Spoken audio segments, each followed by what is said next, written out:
There are things in our history that you probably never imagined. Switzerland, for example. You know where Switzerland is, right? That beautiful little country where my grandfathers come from, in the mountains between Italy and Germany. Switzerland. Did you know that Muslims were in Switzerland in force for 150 years? Very interesting. How did they get there? Caliphate of Cordoba. The Caliphate of Cordoba. What? And what would they be interested in doing in Switzerland? Oh, they were smart people.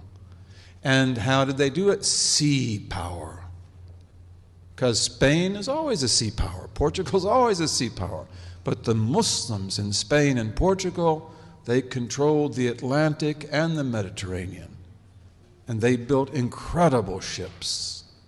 They built incredible ships. And why did they build such incredible ships? There were also ships of war. Vikings. The Vikings. And why did the Vikings even appear in history? Muslim Spain and Portugal. Because Muslim Spain and Portugal became so wealthy that they dried up the wealth of Northern Europe. This is pretty well proven in economic history. And countries like what is today Denmark and Norway and Sweden and England and Northern Germany and Holland, they became poor because nobody would go there anymore. It's like there's no profit. Merchants are always looking for profit. The merchants that are in Italy and France and elsewhere, they no longer want to go north because what do you get there? Sheepskin, flax, wood. You go to Spain and Portugal, all you have to do is pay jizya. You pay the jizya and you're protected by the state. And then you get gold and silver and silk and oranges and lemons and everything in the world. It's really amazing. This is true. And I could even tell you, because you had people at the University of Michigan who were the masters of this. I don't know if the one in particular is still alive. His name is Ehrenkreuz. Is he still alive? You know, Professor Ehrenkreuz, he was one of my companions. He was the person who worked on this. Okay, so this meant the Vikings have to come out. And the Vikings, you probably have seen movies about Vikings. Those are usually exaggerated. But the Vikings come out. Where did the Vikings first go? Lisbon, Portugal. Great Muslim city. Great Muslim city. And they sack it because Lisbon had never been protected from the Atlantic because of the fact they didn't have any enemies on the Atlantic. And they sacked Lisbon, and they took out of it tons of goods and women and children as well. And then they come down to attack Seville. These are all Muslim cities, Muslim ports. And the caliph at that time, his name was Abdurrahman III. He said, he was building the Mosque of Cordoba. And he said, I won't put a brick on another brick until we get rid of these fire worshippers. He called them fire worshippers. He also called them Normans, Northmen, Norman. They called them Northmans. They called themselves Northmen as well. He said, I won't do, he said, stop the mosque. He said, we will fight these people. We will defeat these people. We'll teach them a lesson. You don't do this to our cities. You want to trade with us? That's one thing. But you want to do this? No, we will teach you a lesson. And the great Maliki scholar of Cordoba at that time, who's one of our famous teachers, Ibn al-Habib, he said, you are the Khalifa. You know, he didn't say you can chew gum and walk at the same time. They didn't chew gum then. But he said that, you know, you can still build the mosque and you can still take care of the Vikings. And they declared jihad. And in 100 days, the Vikings were finished. Finished. And they were punished. And many of the Vikings became Muslims. And they were settled in Spain in a city that I visited called Jerez de la Frontera. Jerez de la Frontera, which we called in Arabic Sheresh. And it always remained a Scandinavian Muslim city. And there were Vikings in Denmark as well. And ambassadors went to Denmark to see who are these Vikings and how do they fight. Because they have these really fast ships that they use to attack. But what do they do with the women and children? Because they take lots of women and lots of children, we have to ransom them. In Islamic law, you must ransom the prisoner. All the women and children they've taken off to Denmark, we've got to get them back. This is also why the ambassador is going. We'll pay you gold. We'll get them back. But give back our children. Give back our women. Okay, so they go there, but also they go there to learn who are these people and how do they fight. And one of the things they learn is that they have war boats. That's what you see in the movies, right? But they have barges.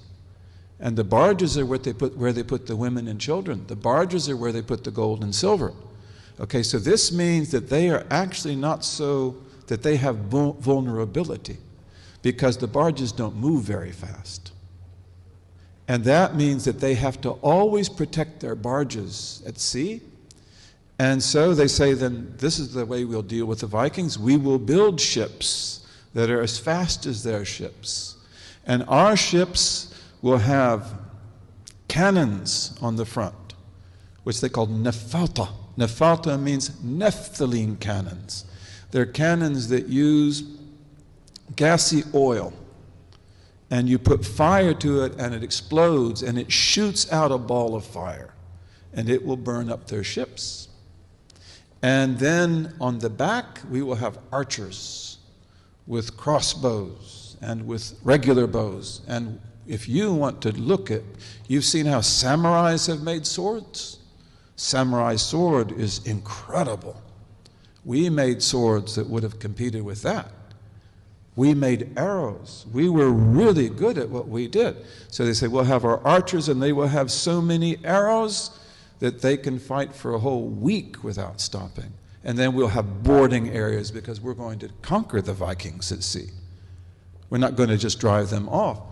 And then peace was made with the Vikings for about 16 years. The old king died. Many Vikings became Muslims during that time. The old king died. The new king said, the old king made the treaty. I didn't make the treaty. I don't agree. And so he came back, to maybe attack Lisbon and Seville or other cities. There are lots of cities in Spain and Portugal. But also they said, set up towers along the whole coast. And you can go there. I'd love to take you there. The whole Portuguese coast still has those towers. And the Spanish coast also has a lot of those towers. But they were really needed in the Portuguese coast. And these towers are so close to each other that they can send smoke signals, light signals, mirror signals. And they have a whole code to communicate.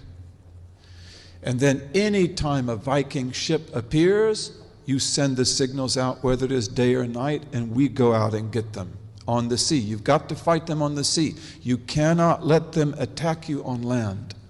And so the Vikings come back. The first time when they attacked Lisbon, they had like 50 ships. The second time, they had almost 70. 70 warriors. 70 ships of warriors, of Viking warriors. And the Muslims attacked them at sea.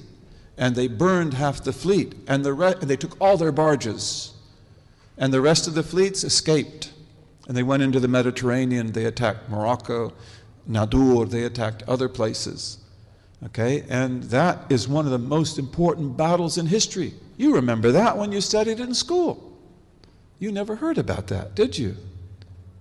But that is one of the most important battles in human history. And then those ships they will then take to Mallorca. All of the islands of the Mediterranean were Muslim islands. All of the islands of the Mediterranean embraced Islam even before Spain and Portugal. Mallorca, Menorca, Ibiza.